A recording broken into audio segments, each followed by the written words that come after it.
Сегодня мы продолжаем нашу тему «Внутреннее строение чакр», духовная чакра. В основном внутреннее строение, то, что не всегда отображается внешне, это программы, основанные на том, что человек скрывает или не видит то, что происходит у него внутри. То есть внешне это может быть одно, скажем, я вас уважаю, очень хорошо отношусь, а внутри ненавижу. Да, или высказываю уважение, а внутри, самый же я крутой, я вам столько гадостей сделал, а вы до сих пор на меня даже не подумали. Это вот такого плана программы. Принятие достоинств, в том числе как одна из основ для ничтожества, и в целом программа абсолютно неправильная. Да, если вы там получили высшее образование, добрались до эзотерики, столько-то прошли, да, чтобы добраться до какого-то приличного уровня. Да. Если вы заинтересованы в себе, желаете себе блага, вы ищете достоинство. Это ваша задача. Найди, на что в себе опереться. Ты никогда не будешь счастлив, ты будешь искать опору в ком-то. Даже если ты ее найдешь.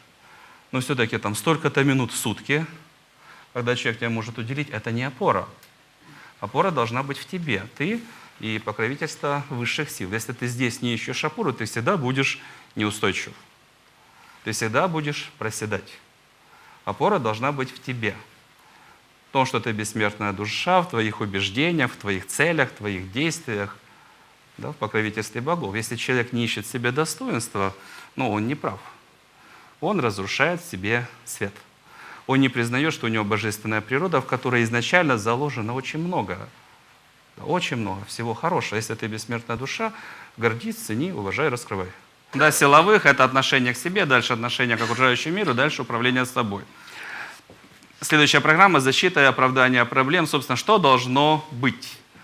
Да, у тебя есть стандарт определенный, вот проблемы, избавляемся, вот достоинства, да, реализуем. Это у нормального человека. Да, он разыскивает, где вирусы, диверсанты затаились, чтобы их убрать, и какие еще возможности не использую. Мне нужны возможности, нужно счастье, успех, сила и все остальное. Да, в данном случае, когда человек защищает свои проблемы, что происходит? Гнезда управления не вот здесь, они расположились где-то там внизу, по загажникам, там, по сознанию. Да, вот они входят в блок управления духовной чакры. Блок управления связывается с остальными. Да, и вот эти уже проблемы управляют, вот они управляют. Им интеллект дал право. Это не проблема, это моя индивидуальность. Жлобство, гордыня, трусость – это моя индивидуальность. Пусть живут. И уже эти проблемы управляют. Нельзя к этому прикасаться, нужно это защищать. Я обижаюсь, если кто-то мне пытается в этом помочь, да, освободиться от проблем. Да, то есть не человек расправляется с проблемами, они управляют им. Он жертва.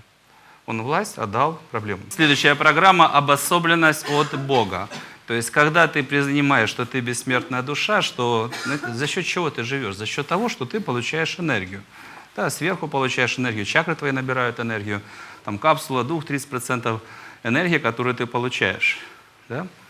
И энергия более высокого уровня, чем ты, если это поток духа. Вот когда ты открыт, ты испытываешь там огромное чувство, атман пылает, все хорошо. Когда ты закрыт, энергии не хватает, Богу отношение такое. Кто он такой, вечно мне козни строит. Состояние отвратительное, энергии нет, и ты мальчик для битья, или девочка. Да? А в идеале то ты ищешь, да, у тебя цель такая, как выстроить отношение к Богу, чтобы у тебя, ты открыт, энергии моря, вера, там, самые лучшие, самые высокие, самые пламенные чувства, когда ты нашел правильный ответ.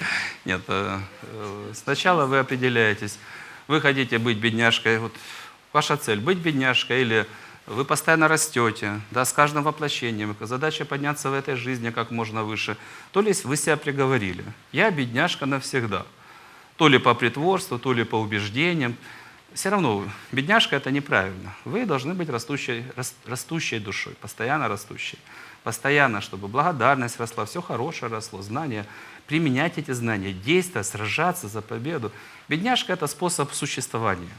Это не обстоятельства. Следующее. Нежелание блага, в данном случае имеем в виду окружающий мир, общество, люди, да, то, что вокруг. Да. Когда у человека есть доброе отношение к окружающему миру, у него есть мотив что-то делать. Неважно, служение, там, чувство, неважно, что-то хорошее, да, делать, вот, нести благо в этот мир. Если он этот мир уважает, любит и все остальное, если он понимает, ну, плохо людям, они там где-то не обучены, жизнь у них там такая-то, тяжело им жить, они не знают, как проходить ситуации, не нервничают. Да, вот вы желаете блага, благодарны за все хорошее, понимаете, какие есть проблемы, стараетесь понять, как можно освобождать мир от этих проблем, как можно что-то хорошее приносить в этот мир. У вас есть мотив. Я желаю блага. Да? А нежелание блага – это способ уничтожить свет в себе, чтобы ничего не делать. Почему человек не ищет позитивное отношение к окружающему миру? Тогда нужно будет что-то делать, отдавать, там, неважно. Вот чтобы ничего не делать для окружающего мира, тем более с удовольствием, нужно вот эти мотивы уничтожить. И уничтожаются эти мотивы формированием негативного отношения к окружающему миру. Следующая программа «Закрытость чувств». Опять же, если человек желает блага себе, если он позитивно относится к окружающему миру, то у него, да, основной индикатор – это, да, что ты чувствуешь в своем сердце.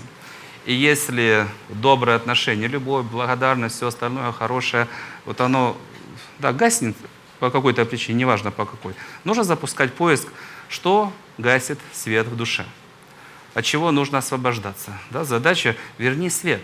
Да? Свет – это что? Значит, ты относишься к этому миру так, как нужно, да? Как говорит закон, как должен относиться светлый человек, если у тебя в душе есть свет.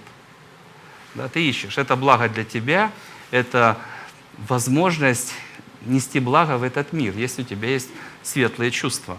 Еще раз, какую картиночку желательно дорисовать, да, как там Мать Тереза. Все, что вы делаете в этом мире, это ваш разговор с Богом. Вот все, что вы делаете в этом мире, высшие силы смотрят, чтобы это вызывало уважение. Ну, духовная чакра, 3 основных, да, функции. Отношение к себе, отношение к миру и управление собой. Вот чтобы у человека с управлением собой были проблемы, что нужно? Для чего цель управления? Убери негатив, включи позитив. Вот на убери негатив должна быть аллергия, на включи позитив должна быть аллергия. Вообще, напрягись и что-то сделай, должна быть аллергия. Отдаете любые управления собой, это отдать себе команду, приказ. И довести ее до реализации, преодолеть внутреннее сопротивление, вложить усилия, чтобы получить желаемый результат. Там, зажечь свет, зажечь чакру, там, подключить с каким-то потоком, взять настрой, чтобы атман запел. Это усилие. Вот когда человек внутри такой матерый лентяй, да, ему не хочется, вот там, где нужно вкладывать усилия, ему это неприятно. Негатив на свет. Да, сжигают дотла, с одной стороны, тоже против света, а с другой стороны, если человек влюблен в свет, да, чтобы душа пела, крылья огромные, сердце пылает, там потоки сверху на максимум, если бы он был влюблен в свет, его бы ничто не остановило на пути к свету. Но так как он не рвется к свету, почему он не рвется? Потому что он такая гора хлама, которая вот все эти стремления притупила. У большинства людей, там, где стремления позитивные, там счастье, сила, совершенство, одушевление, полеты, там ну, просто горы мусора. И пока там горы мусора, вот такого пламенного стремления к свету у человека нет. А оно должно быть. Это естественное состояние души, когда ты желаешь себе огромнейшего блага. Ты рвешься туда каждой клеточкой. Его нужно пробудить.